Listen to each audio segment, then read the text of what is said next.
Membership means more with American Express Business Gold. Earn 4 times membership rewards points in your top 2 eligible spending categories every month, including eligible U.S. advertising purchases and select media, and U.S. purchases at restaurants, including takeout and delivery. What are you waiting for? Get the card that flexes with your spending every month. Terms and points cap apply. Learn more at americanexpress.com/business-gold. Amex Business Gold Card. Built for business by American Express. Right now at the Home Depot, shop Spring Black Friday savings and get up to 40% off, plus up to $500 off select appliances from top brands like Samsung. Get a fridge with 0 clearance hinges, so the doors open fully even in tighter spaces in your kitchen. And laundry that saves you time, like an all-in-one washer-dryer that can run a full load in just 68 minutes. Shop Spring Black Friday savings, plus get free delivery on appliance purchases of $998 or more at the Home Depot. Offer valid April 9th through April 29th, U.S. only. See store online for details. Are you on Substack? Because I am, and I'd love to connect with you there. I process things there over Saturdays and Sundays, days off, sometimes weeknights as I'm researching and reading other articles, and it inspires me to write things where I'm going deeper into the behind the scenes of what some of the episodes on A World of Difference are all about.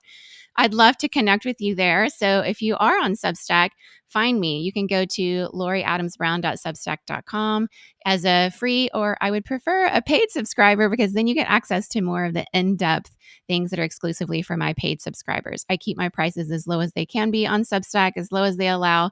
But I do believe in being paid for my work, and I believe you should be paid for yours too. So join me there and let's make a difference together. Welcome to the A World of Difference podcast. I'm Lori Adams Brown, and this is a podcast for those who are different and want to make a difference. What if the biggest threat to your organization isn't resistance? It's the way you're talking about change. We've all heard it before. Our people are resisting. They're not on board. They just don't get it. But what if resistance isn't defiance? What if it's information? Today's guest has spent more than 20 years studying what actually works in organizations are navigating disruption, burnout, turnover, and transformation. Not theory, not hype, evidence. Jeff Wetherhold is the founder of the Sustainable Change System and MI for Health. His work is grounded in motivational interviewing, behavioral science, and adult learning. And it's been tested across more than 100 organizations with peer-reviewed statewide results. He's advised institutions like the State of Illinois, the Institute for Healthcare Improvement, MIT, and the University of Nebraska Medical Center. He's a faculty member with the Institute for Healthcare Improvement, a member of the Motivational Interviewing Network of Trainers, and a Process-certified change practitioner. But what makes this conversation different is this. Jeff doesn't just teach leaders how to push harder. He teaches them how to listen differently. If you care about engagement, if you care about reducing turnover during change, if you care about building commitment instead of compliance, stay with us, because this episode may change the way you think about resistance forever.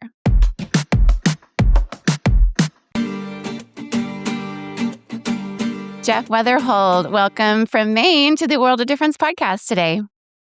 Lori, thank you so much. I'm grateful to be here. It's lovely to get to have this conversation with you, because I'm really excited about digging into some of the things that you have been working on and who you are as a person and the way you approach your work. We talk about work a lot here across industries, thought leadership, subject matter experts. And so I am curious to know, what led you to approach your particular work in this way that you do it? Yeah. So I'm trained in change management and organizational improvement. That's the work that I've done for the bulk of my career.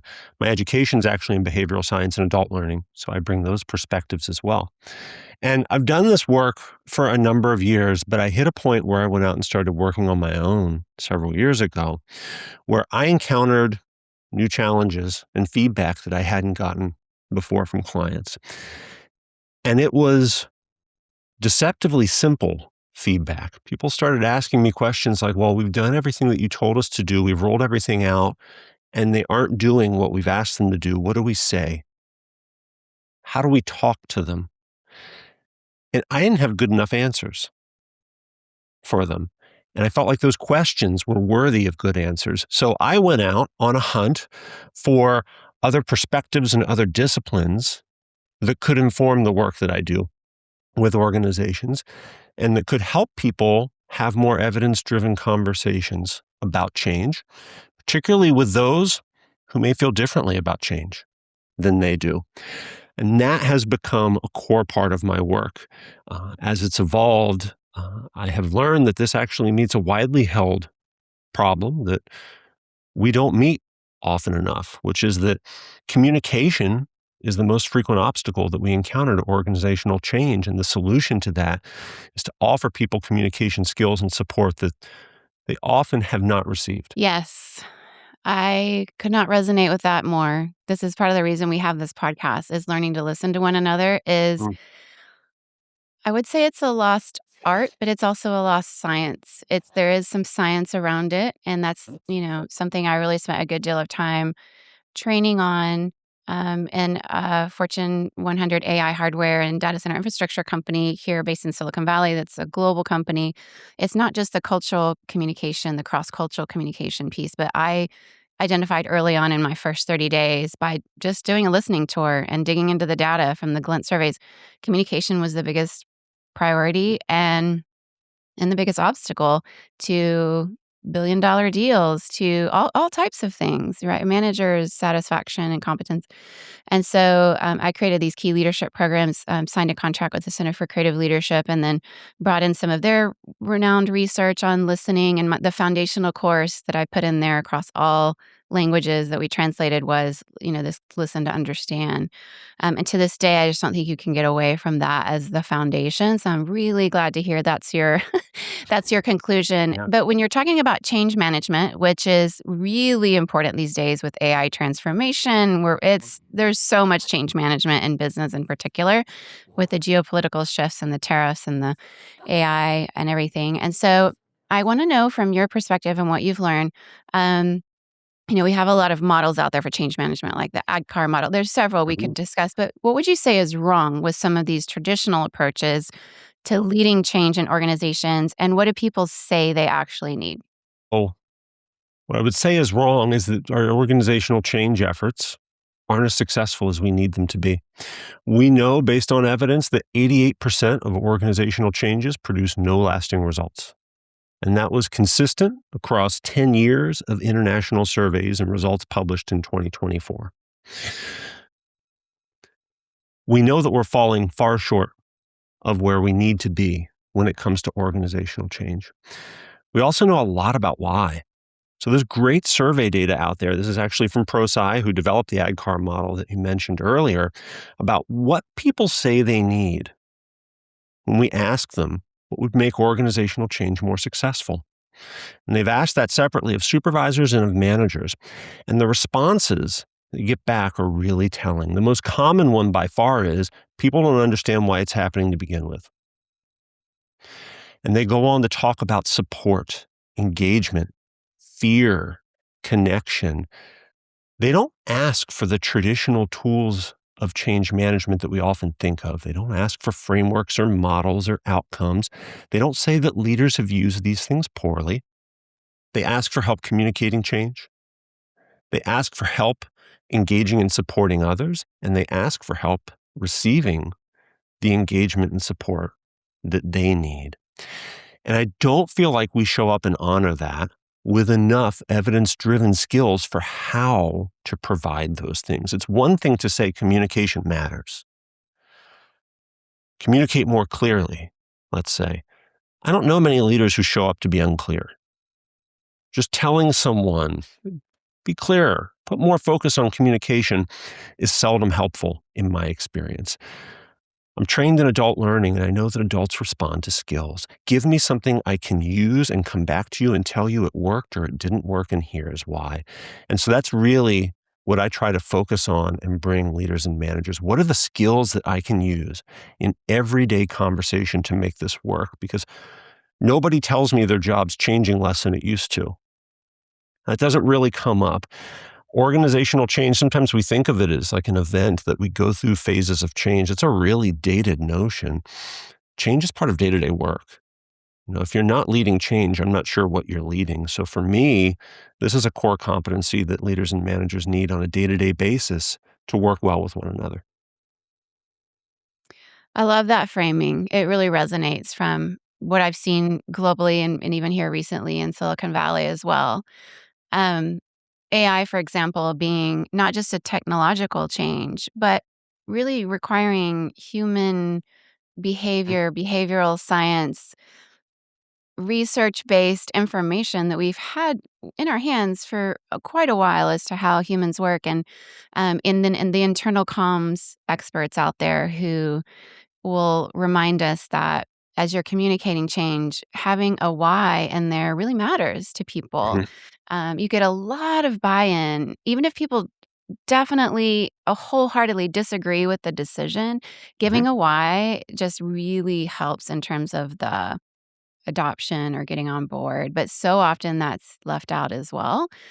Have you seen that particular piece, the absence of the why being communicated, being a factor in change management going one way or the other? I certainly have. I mean, if we're paying attention to the data, this is what goes wrong most often. Right? Staff and managers tell us they don't understand why this is happening. And yet most organizations feel like they've communicated this. This doesn't slip anyone's mind, right? That's not what we're dealing with. There's a miss between the communication often that leaders feel like has happened and the communication that's been received. So we really need to work on how is that communication happening. And some of that is frequency. I find that often leaders are afraid to repeat themselves or share something via multiple channels, when in reality, that's just good communication. That sort of reinforcement is a strength, not a liability, but also how people are engaged with it. How conversations about this happen in ways that engage with their motivation and that don't just let it be an announcement, I think is really important. That's what takes this from being a piece of information that someone can take or leave to something that they really have to, to borrow a metaphor, digest and work with and metabolize and think about. When someone has the opportunity to process the why of a change through the lens of their own experience, well, that makes it personally relevant in a way that a leader could never do sustainably for every person that they manage. And that, for me, is an essential step to not just offering a why, because most organizations feel like they've offered a why, and yet many haven't communicated it effectively. So that's a helpful step for bridging that gap and understanding where we may fall short even when we don't anticipate it. Absolutely. And, I think there's some cross-cultural elements that I've determined in my experience of working globally. And I found Dr. Erin Meyer's work with the culture map to be quite helpful. She's out of NCAD Business School and took Hofstede's cultural dimensions and applied them to business contexts in the workplace. And one of the things that really gave me an aha moment about was how in the United States, so often we have leaders that make these unilateral decisions. They're very top down. They just expect people to get on board. Whereas other cultures, like the Japanese culture, for example, even a lot of Asian cultures where I worked, there's more of a collectivist. It could be very hierarchical, but it's still a collectivist understanding of making decisions that are shared. And by the time they're rolled out, they've kind of developed the why a little bit better, because it's not just one person making a decision, sending on an email with a big, massive change, and then getting surprised when people don't know the why because Yeah. they've kind of vetted it a little bit better. So I think in some ways, global enterprise, corporate America specifically, really could use this information, because I've seen it as a blind spot again and again. And then if it gets brought up in a context where, somebody maybe asks the person who sent the email out, like that leader, ask them a question, if you don't have the psychological safety to ask, then it goes down a whole other road of, well, are you open to the fact that maybe that didn't roll out the way that you thought it did? Like you said, many people think they gave the why and that it was clear. And in fact, it did not communicate. And so just being humble enough as a leader and open to saying, maybe it didn't land in the way that I thought. What have you seen around that kind of thing? And what would be your advice if somebody was maybe even trying to bring that up to their manager or their leader in a way that, they're trying to be helpful, to help them understand the why, but that communication piece can get pretty tricky. Yeah. Well, change is a process. Very few things work on the first try when we're rolling them out. So I do encourage leaders to view this as something that's iterative and to take the pressure off themselves, which they're often led to feel that they have to get this right on the first try. We put a lot of pressure on leaders and managers for the responsibilities that they carry in organizational change, some of which is false pressure, and a lot of which pushes them toward extrinsic motivation, a motivation that comes from outside of the staff members that they work with. We know that intrinsic motivation that comes from within the individual, exists within everyone for pretty much every change. It doesn't mean it's going to be enough to change behavior, but it's there. And we also know that it's much more efficient to learn how to work with that motivation. Right? We tend to see extrinsic motivation sometimes as a shortcut. Well, if we just tell them to do it, that'll give us a short way around. In reality, it's a massive expenditure of time and effort. Right? Extrinsic motivation, it may be obvious, but first of all, you have to make it. That's a thing you have to do instead of relying on theirs. It's less durable over time. We know that we have to provide more and more of it. If you've ever had to reinforce punishment to get a desired outcome within or outside of work, you know that is a road to progressively more work over time. Extrinsic motivation doesn't build habits. And at some point, the changes that we're trying to make in organizations aren't changes, they're how we work. And habits are going to be essential to making that happen. And extrinsic motivation builds dependence on you. It makes people come back to you for why something needs to happen. All of those things are effortful. So I don't want to wish away extrinsic motivation entirely. I don't think that's realistic. Extrinsic motivation is always going to be part of leadership and part of work. But if we see it as a shortcut, we're doing ourselves a tremendous disservice. It shouldn't be what we choose. It should be what we settle for when we know that intrinsic motivation isn't there. But that means understanding something about how to listen for people's motivation to change and how to respond in ways that strengthen it. And that is a set of skills that I spend a lot of time focusing on that I find most leaders and managers have never encountered. I agree. Most have not. And I'm really excited to hear this is such a key part of your work. A lot of your clients have probably tried a bunch of trainings and workshops before they ever found you.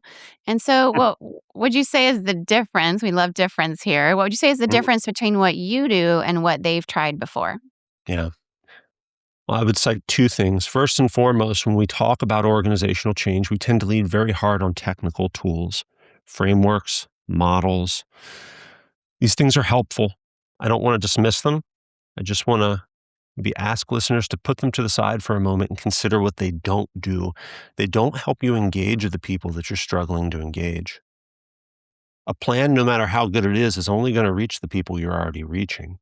And in my experience, change succeeds or fails based on what kind of job you do in engaging those who are skeptical or disengaged or aren't really sure if it's for real this time. So offering skills to do that, communication skills, relational skills, as opposed to just technical skills, I think is really important. The other thing that I would single out is we can't just train people on repeat. And we know when we learn more about what the obstacles are that people have to adopting change, there's at least a dozen good things that come back that involve different interventions. Training responds to one of them, which is a knowledge gap that you understand is there. That's when training can be helpful. So training is a helpful part of a solution, but it is insufficient, particularly in conversational settings. When you're in the moment, when the pressure's on, when you've got 5 different things on your mind in the middle of trying to have a conversation with a staff member, you don't default to what you've been taught recently. You don't even default to what you know. You default to what you've practiced. And that for me is a key distinction. Nobody has a pause button in their conversation to go consult what I gave them or look at my framework or use a script that somebody might develop. Right? Practice is what takes this from being something that sounds good in a conference room to something that actually changes your behavior on a day-to-day basis. And that is a core part of my work, both in an individual level. How do we take these things that we've learned and make them real for you, even if they're imperfect? And at an organizational level, how do we build systems to support you in communicating this way and not just send you back smarter and more capable into a system that may be indifferent, if not antagonistic, toward that approach. So insightful. I mean, I'm sure you've seen this too, just in adult learning. Uh, the practicing is really important. Mm, And even in the training, corporate training, one of the things I've loved about the Center for Creative Leadership curriculum and many other organizations do this, but they give you a chance to practice something peer to peer in the moment. Because the reality is, if you're just dumping knowledge into people's brains, whether it's an in person training or a virtual training, the realistic expectation that they're going to retrain that is quite low, or even that the trainer themselves will remember what they've trained, at 3 weeks from now, for being fair, right? So that retention of how that information gets sort of coded in our brains and becomes normalized, it takes practicing it. And so I love that you focus on that. mm. You mentioned earlier motivation, and your work is grounded in something called motivational interviewing. How did you discover that in particular could transform workplace conversations about change? Yeah. So when I went out sort of on a search for approaches that could be more helpful in organizational settings, it could meet a need that I really didn't feel like change management was meeting for organizations. Motivational interviewing was one of the first things I found. And motivational interviewing, or MI, was developed more than 40 years ago by William Miller and Stephen Rolnick. It was developed to help providers in mental health and recovery settings have better conversations with their clients, better conversations through brief interventions. I think often when we talk about therapeutic interventions, people have this image of like hour-long sessions strung together, like it's some sort of prolonged process. And MI was explicitly developed as a brief intervention to get to similar, if not better, outcomes than prolonged interventions are generating in those settings. One of the things that was really special about MI is that the developers of this approach weren't very protective of it. They've been uncommonly generous, and they have let people in lots of different fields take this and adapt it with their input and learn about how it works. And it has spread and spread and spread to a point where we now have more than 2,000 randomized control trials and more than 200 meta-analyses on how MI works in fields as diverse as recovery and dentistry and pastoral care and athletics coaching and organizational change. As it turns out, this is not specific to mental health and recovery settings. It's not even specific to a provider-client relationship. The kinds of conversations that you have in those settings tell us a lot, either in whole or in part, about how to have better conversations about change in broader settings. And that breadth of evidence for me is really what's drawn me to MI. I haven't encountered that depth of evidence in any other approach that I'm aware of. So when I define MI for people now, I tell them that it's a set of tools and skills for helping others move toward change that you can't make for them without exhausting yourself. So I feel like that's a very easy problem statement for us to find ourselves in. Who hasn't had a moment where they needed someone to move toward change to have an outcome that was important to them, but couldn't compel it to happen? And who, as a leader, hasn't had a moment where they weren't exhausted by having to have unsuccessful and unrewarding conversations on repeat? There is a better way to do this and a more evidence-driven way to do this, both to get to change with individuals, but also to get leaders out of a place where they're carrying the full weight and burden of change, and to give them a better understanding for, wait a minute, what is the change I can actually control? And what is the change I can't? And how do I work with those in a way that's going to maximize my odds of getting what I want? That's so incredible and very practical. And I love it when a tool can be used in one industry and be brought into another, because I feel like that happens more often than we realize, that these are transferable things. And there is just this core element of asking good questions, listening well, Even for manager training, asking powerful questions, being a coach more than a command and control. And leadership has been changing for a while. And some of it is because we've understood the behavioral science about what actually works and become successful on your teams. But there's a lot of resistance out there to various things. You talk about resistance differently than most people. So when an organization tells you their people are resisting change, Mhm. what do you usually find is actually happening? Mm. I hear this term all of the time, resistant to change. And what I've learned is that as leaders and managers, it tells us very little. When you describe someone as resistant to change, all you've learned in reality is that they didn't feel the same way you did in that moment. There's not a whole lot there that's actionable. It doesn't tell you much about where to go next.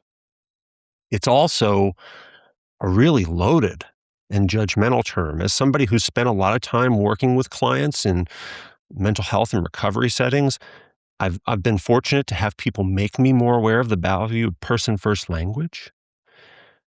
Resistance is a great example of the opposite of person first language. When we describe someone as change resistant, we've made it intentional. We've made it personal. We've generalized their attitude toward one change to their attitude to all change. And who feels the same way about every change in their life? That's not realistic. It blinds leaders to the information that they can use to do this work more successfully and more sustainably. If all you know is they're resistant, if that's all you see, you have next to nothing to go on for what you do next. If we can let go of that term, and motivational interviewing in particular is really helpful for this because it teaches us that we are all ambivalent about change. We have reasons to consider change. We have reasons not to. And these are in flux over time. That balance gets shifted. We know from change management that without sustainment, changes don't stick. It's a reflection of the fact that, of course, this balance shifts over time. We don't make decisions to change that stick, in perpetuity.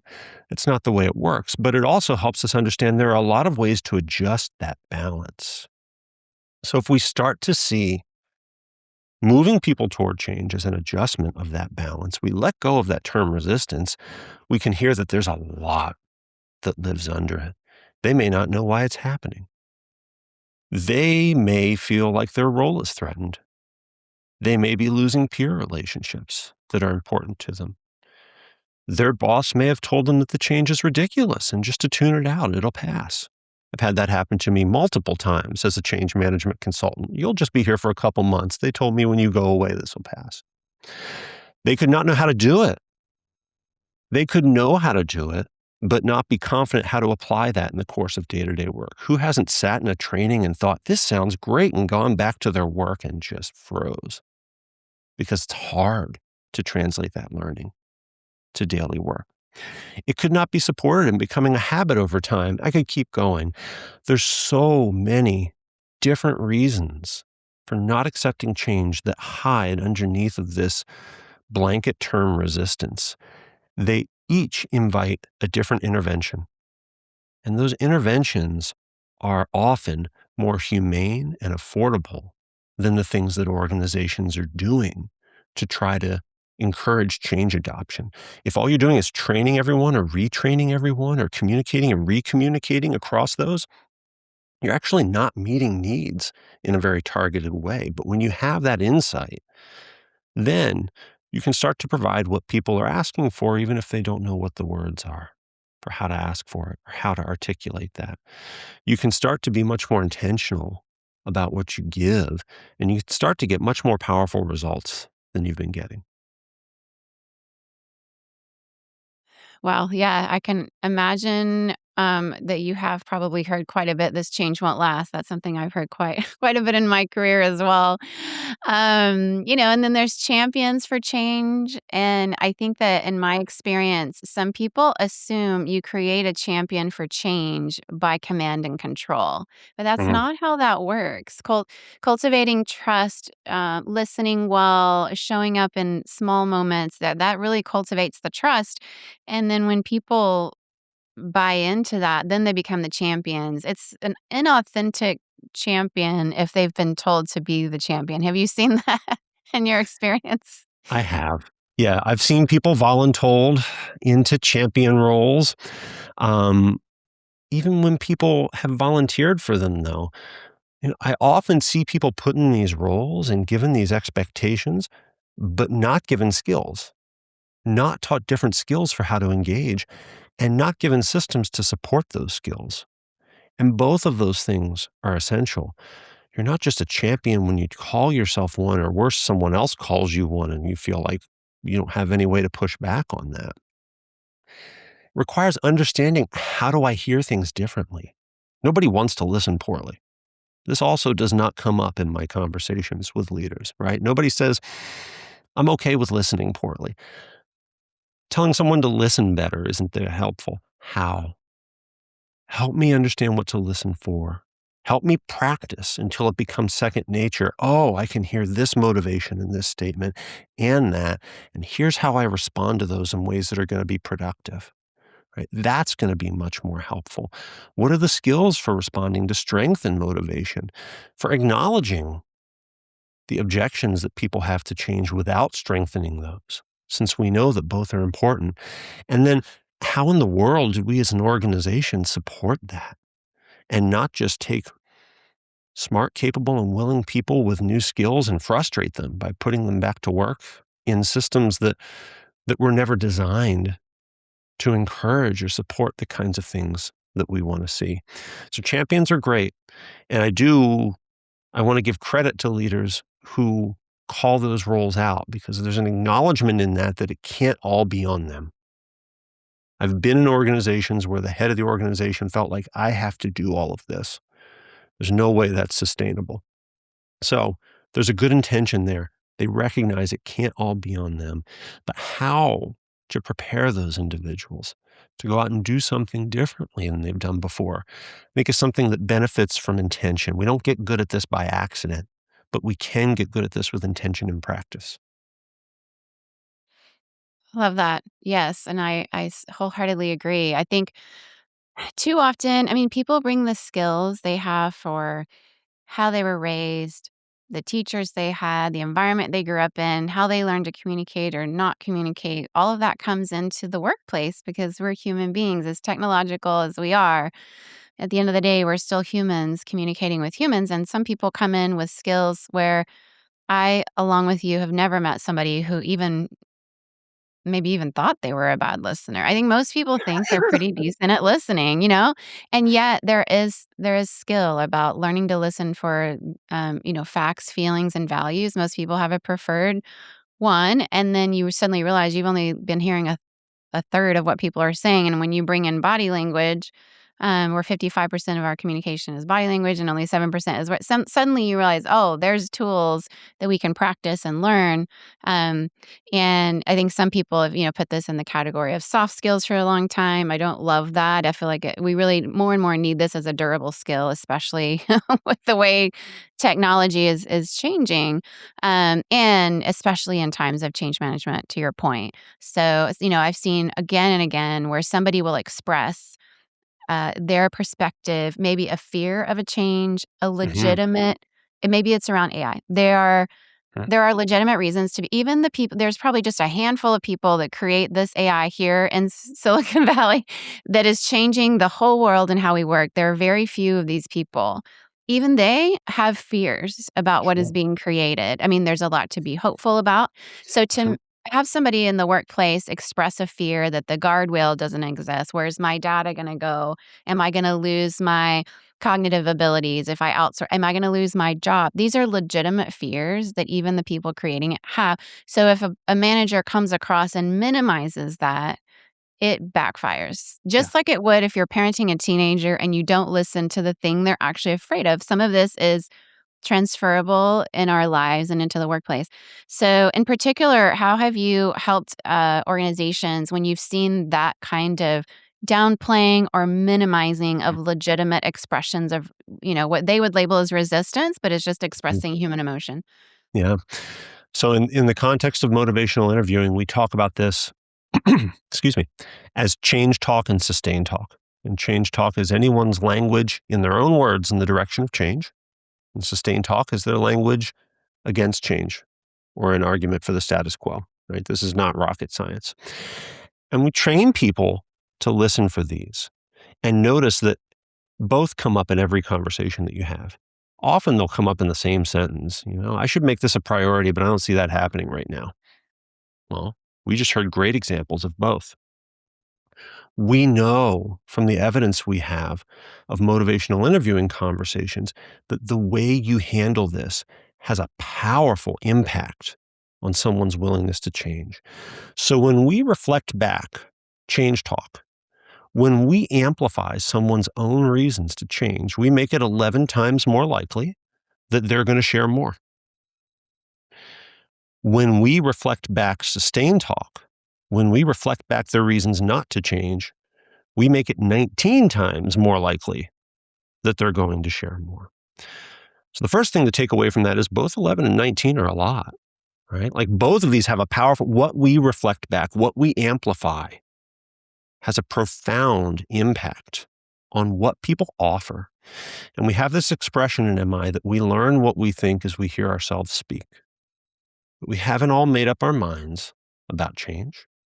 We don't all have fixed attitudes. We aren't resistant or for it. Often we haven't even had the opportunity to think through our motivations and our reasons and understand everything we'd like to about how we feel. How we reflect that back has a really powerful impact. But of course, 19 is greater than 11, right? We do with sustained talk, what we do with someone's reasons not to change, in a lot of respects, it matters a little more. So we can't ignore it. We know that that's a disaster. We know that people feel unheard. At best case scenario, they'll just assume you didn't hear them and repeat it, in which case you've gotten exactly what you didn't want, which is to amplify that sustained talk. But that we need to know how to acknowledge that and then pivot toward their motivation for change. Not to dismiss it, but to help them consider it in the full context of how they feel. Right? Your example of, even the people developing AI technologies has some reservations around this is a perfect case of this.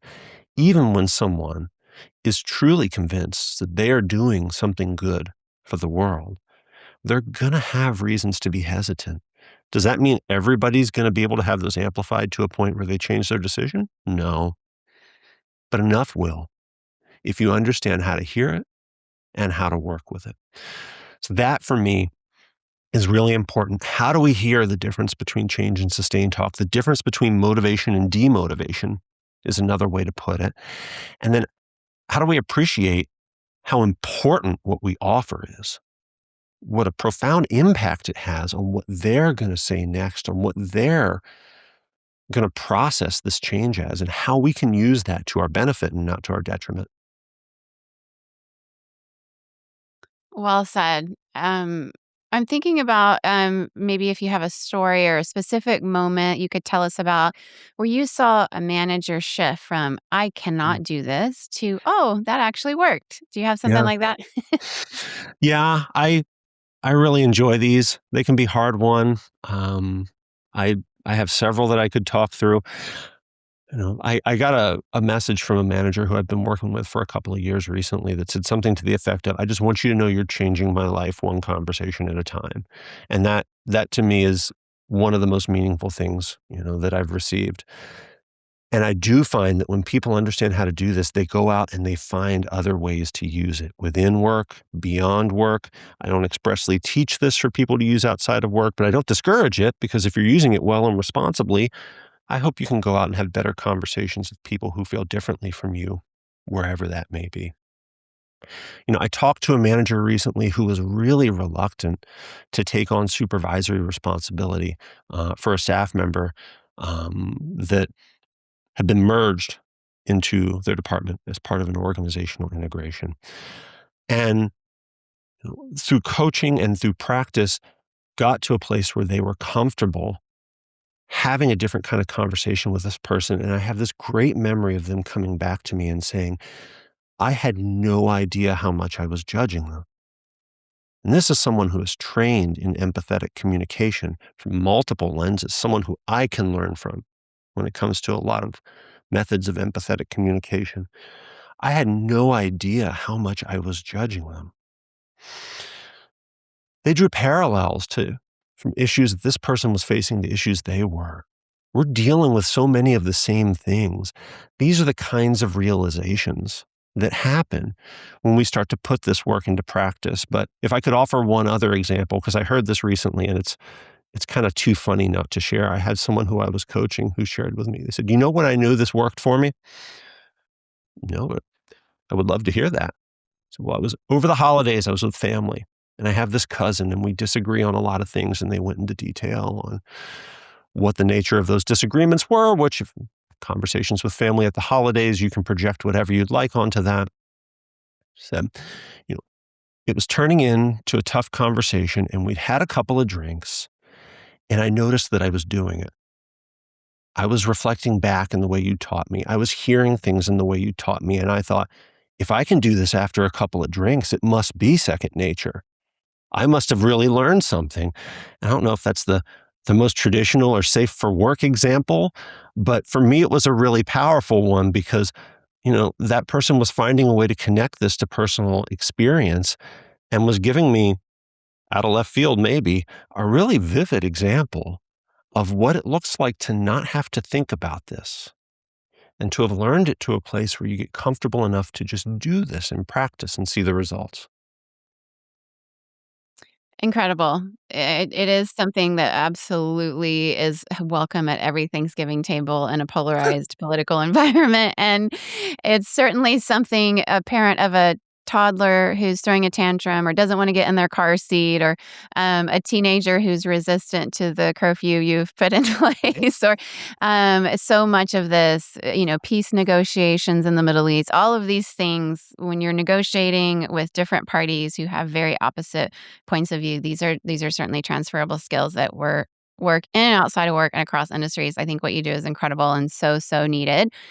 So I want to give our audience a chance to get to know where to find you if they want to bring you into their organization. I'd love for you to sort of mention what would you do, like if you were brought in, Mhm. what's kind of your how you operate, what can they expect from you in the first, few days of how you work and kind of how you would approach that.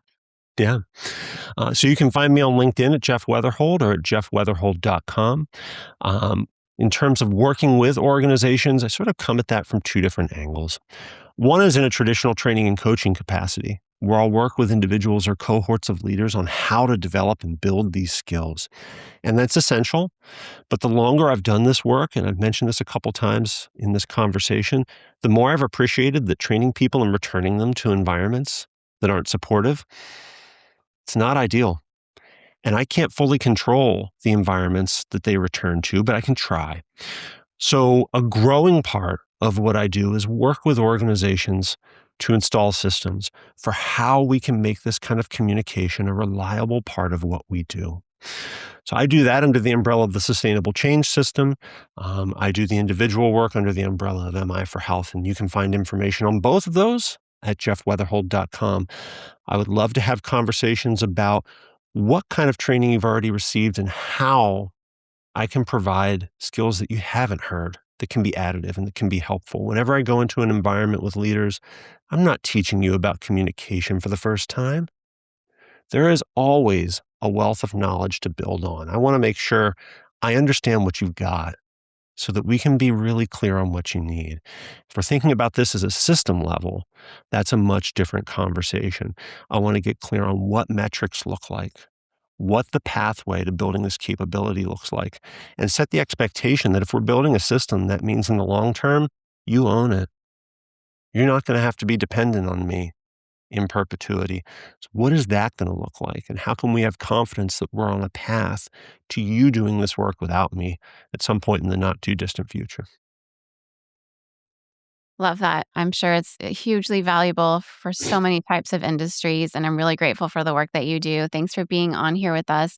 I will have you come on to our Difference Makers Patreon community, and I'll ask you a question there that's exclusive for our guests, and really looking forward to that. But thank you so much for this conversation. It's been wonderful to hear how you operate, what you've learned throughout your career, and how you're applying it to the workplace for change management. Thanks, Jeff. Lori, thank you. I've really enjoyed this. If this conversation shifted something for you, even slightly, please share it with 5 people that you know. Forward it to the executive who keeps saying their team is resistant. Send it to the HR leader trying to stabilize engagement. Text it to the manager who's exhausted from pushing change uphill. Because here's the truth. Change is not an event. It is the water we are all swimming in right now. And the leaders who will thrive in this era are not the ones who speak louder. They're the ones who listen better. And if you found this conversation valuable, please subscribe, leave us a 5-star review, and share it with your network. It helps this show reach leaders who are ready to build workplaces grounded in evidence, dignity, and sustainable change. And for our Patreon community of difference makers, don't miss the exclusive extended conversation where Jeff shares what he would say to a CEO behind closed doors about culture, accountability, and leadership blind spots that may be framed as talent or resistance, but could just be a person that's lonely, needs to be heard, needs to be validated, and to be coached into a way of exploring what's possible together. Until next time, your voice matters, and how you use it in moments of change is one of the most strategic decisions you make. Okay, difference makers, I know you, and I know when you hear something you really enjoyed and you learned from it, you want to share it. I am like that too, which is why I love to promote guests on this podcast for you to get to hear them yourself. Sometimes they write books, sometimes they write on Substack, sometimes they podcast, sometimes their voice is just every day in the workplace where they live. 2 kinds of phishing out here. One for fish, one for your data. Hackers try to hook you, but Cisco Duo keeps every user and device protected. Cisco Duo. Phishing season is over. Learn more at duo.com.